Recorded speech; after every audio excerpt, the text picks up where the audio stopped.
దేవునితో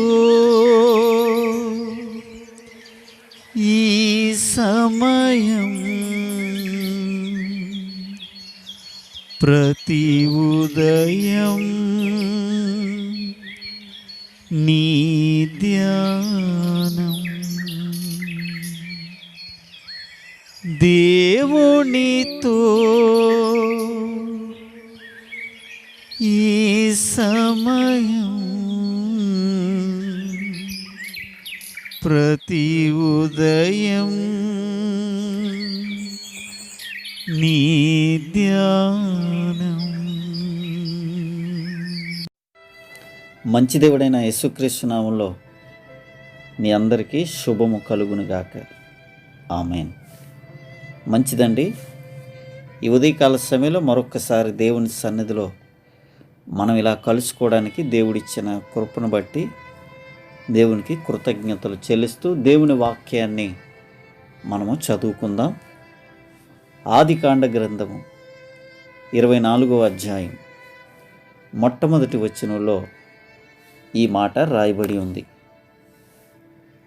ఆదికాండము 24వ అధ్యాయము మొట్టమొదటి వచనం. అబ్రహాము బహుకాలము గడిచిన వృద్ధుడై ఉండెను. అన్ని విషయంలో యెహోవా అబ్రహామును ఆశీర్వదించెను. ఈ మాట మన బైబిల్ గ్రంథంలో అండర్లైన్ చేసుకుందాము. ఈ పూట ఒక మంచి మాటతో ఈ ఉదయకాల సమయంలో మనము బలపడుతూ ప్రభుని స్తుతిద్దాం. అబ్రహాము అన్ని విషయాల్లో ఆశీర్వదించబడినట్లుగా దేవుని వాక్యం మనకి సెలవిస్తూ ఉంది. అన్ని విషయాల్లో యెహోవా అబ్రహామును ఆశీర్వదించాడు. సో ఇది చాలా మనమందరం కూడా నేర్చుకోవలసిన గొప్ప సంగతి.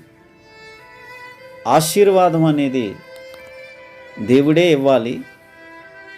ఆ ఆశీర్వాదంలో కూడా కేవలం కొన్ని విషయాల్లో ఆశీర్వదించబడలేదు, కానీ అబ్రహామును దేవుడు ఎలా ఆశీర్వదించాడంటే అన్ని విషయాల్లో అబ్రహామును దేవుడు ఆశీర్వదించాడు. ఇది చాలా అద్భుతమైన సంగతి. మన జీవితాల్లో ఆశీర్వాదం అంటే మనందరికీ చాలా ఇష్టం. ఆశీర్వదిస్తే బాగున్ను అని మనం కూడా ఎదురు చూస్తూ ఉంటాం. కొన్నిసార్లు మన ప్రార్థనలు కూడా దేవా నన్ను ఆశీర్వదించు, నన్ను దీవించు అని మనము అడుగుతూ ఉంటాం. అయితే దేవుడు ఒక మనిషిని ఎప్పుడు ఆశీర్వదిస్తాడు? దేవుడు ఆశీర్వదించాలంటే మనం ఏం పనులు చేయాలి? దేవుడు ఊరికినే ఎవరిని ఆశీర్వదించడు అనే విషయాన్ని మీరు జ్ఞాపకం చేసుకోవాలి. దేవుడు ఆశీర్వదించాలి అంటే, ఒక మనిషిని దేవుడు ఆశీర్వదించాలి అంటే ఆ వ్యక్తిలో ఎన్నో కోణాలు చూస్తాడు. మరి అబ్రహాము గారి జీవితంలో ఎన్ని కోణాలు చూసుంటే అంతలా ఆశీర్వదిస్తాడో మనం అందరూ ఆలోచన చేయాలి. సరే, నేను వాక్యంలోకి మిమ్మల్ని తీసుకొని వెళ్తాను. అబ్రహాము గారిని అన్ని విషయాల్లో దేవుడు ఆశీర్వదించడానికి అబ్రహాములో దేవుడు ఏం చూసుంటాడు, ఏం చేసి ఉంటాడో, ఏమి చూస్తే అబ్రహామును అన్ని విషయాల్లో ఆశీర్వదించాలని దేవుడికి అనిపించిందో నేను వాక్యంలోంచే మీకు చూపిస్తాను. చూడండి, ఆదికాండ గ్రంథము 22వ అధ్యాయంలో ఏమండి, మీరు అండర్లైన్ చేసుకుంటారని మాటలు మీకు చెప్తున్నాను. 2వ వచనంలో, అప్పుడు ఆయన నీకు ఒక్కడైన నీ కుమారుని అనగా నీవు ప్రేమించు ఇస్సాకును అని రాయబడి ఉంది. సో ఇక్కడ మనం అర్థం చేసుకోవాలి, నీవు ప్రేమించు ఇస్సాకును.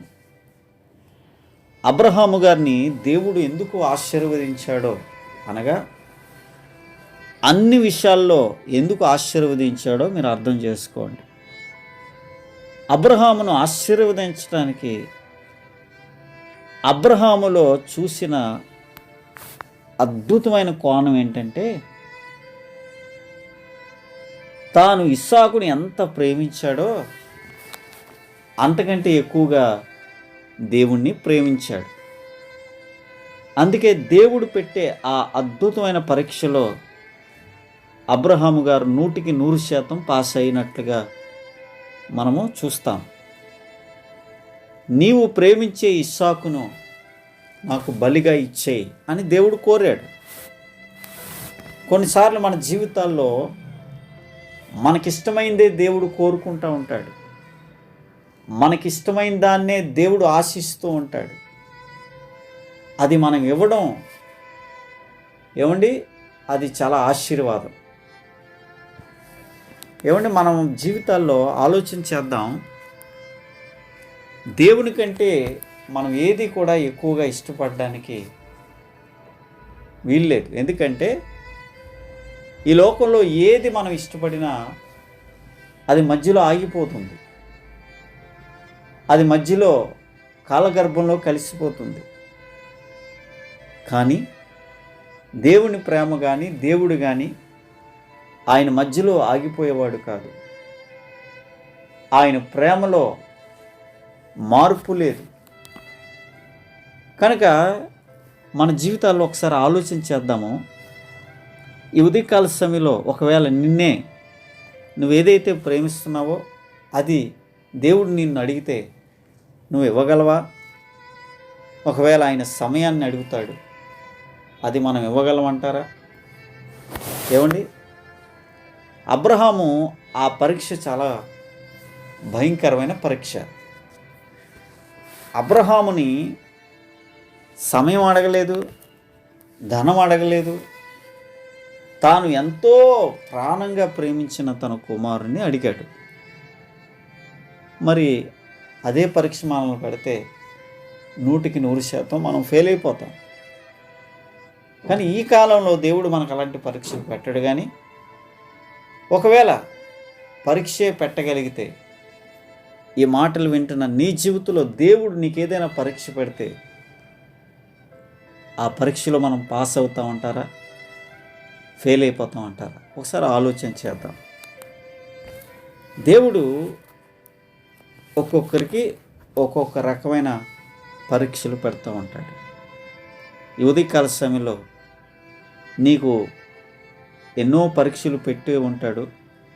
చాలా వాటిలో మనం యథార్థంగా మాట్లాడితే చాలా వాటిలో మనం ఫెయిల్ అయిపోయాం. మనం ప్రేమిస్తున్న వాటిని దేవుడు కోరుకుంటుంటాడు. అలా కోరుకున్నప్పుడు మనం ప్రభువుకి ఆయన కోరుకున్నది ఇవ్వగలిగితే, ఆయన అడిగింది మనం ఇవ్వగలిగితే ఆ పరీక్షలో మనం ఖచ్చితంగా పాస్ అవుతాం.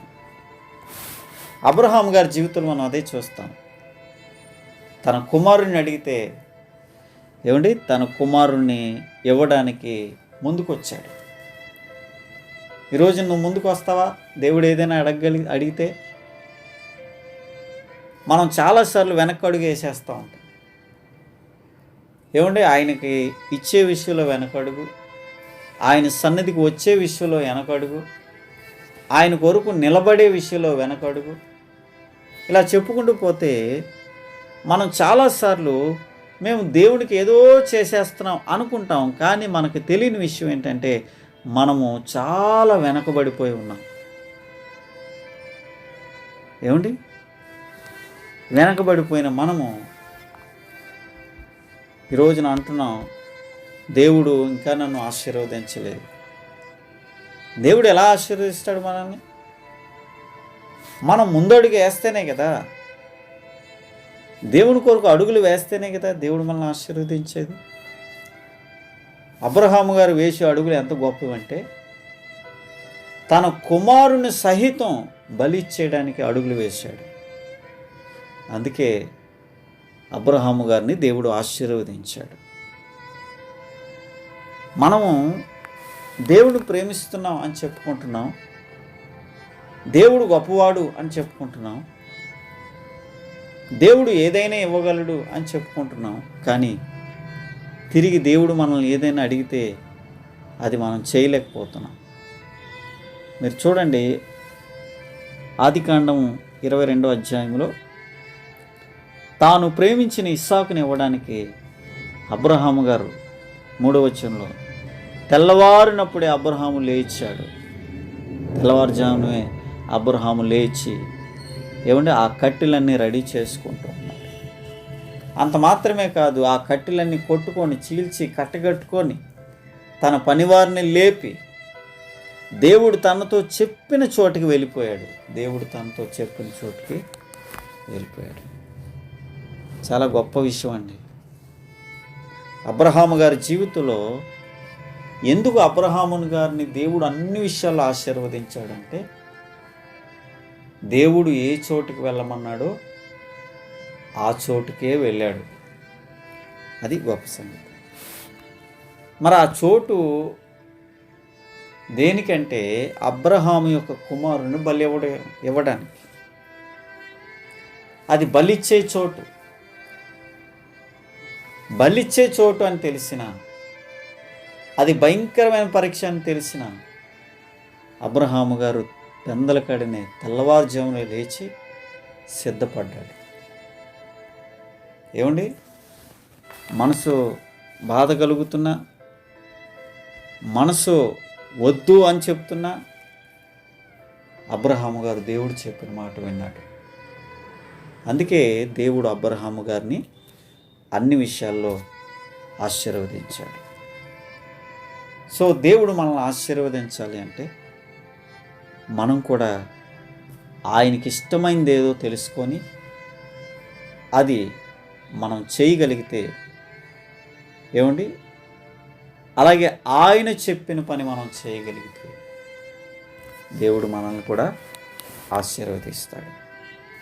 ఈ ఉదయకాల సమయంలో ఈ మాటలు వింటున్న మన జీవితాల్లో, దేవా నన్ను ఆశీర్వదించు అడుగుతున్నా నీవు ఆయనకి ఇష్టమైంది నువ్వు చేయగలుగుతున్నావో లేదో ఒకసారి పరీక్షించుకుందాము, పరిశోధించుకుందాము. ఒక్కసారి మనము ఆయన వైపు చూద్దాం. ప్రభువా నన్ను దీవించు అని అడిగే ముందు, ప్రభువా నీకు ఏది ఇష్టం, నా నుంచి ఏం కోరుకుంటున్నావు, నేనేం చెయ్యాలని నన్ను రక్షించావు, నేను ఏం చెయ్యాలని నువ్వు కోరుకుంటున్నావు, నా నుంచి నువ్వు ఏది ఆశిస్తున్నావు అని ఈ ఉదయకాల సమయంలో ప్రభువును అడుగుదాము. అట్టి కృప దేవుడు మనకందరికీ అనుగ్రహించును గాక. ఆమేన్. ప్రార్థన చేద్దాం. పరిశుద్ధుల మంచి తండ్రి, మీకు వందనాలు. ఈ ఉదయకాల సమయంలో ప్రభువా ఈ మాటలు ఎంతమంది అయితే వింటున్నారో వారందరితో మీరు మాట్లాడారు. ప్రత్యేకంగా కుటుంబాలను ఆశీర్వదించండి. అనారోగ్యంతో బాధపడుతున్న బిడ్డలను బాగు చేయండి. నీ ప్రత్యేకమైన కృపకు కుటుంబాలందరినీ అప్పగించుకుంటాను. ఉదయకాల సమయంలో ఈ మాటలు వింటున్న వారి కుటుంబాల్లో ఎవరైనా బలహీనంగా ఉంటే యేసు నామములో ముట్టి స్వస్థపరచమని, మీరే బాగు చేసి దీవించమని మీకు మహిమ చెల్లిస్తుంది.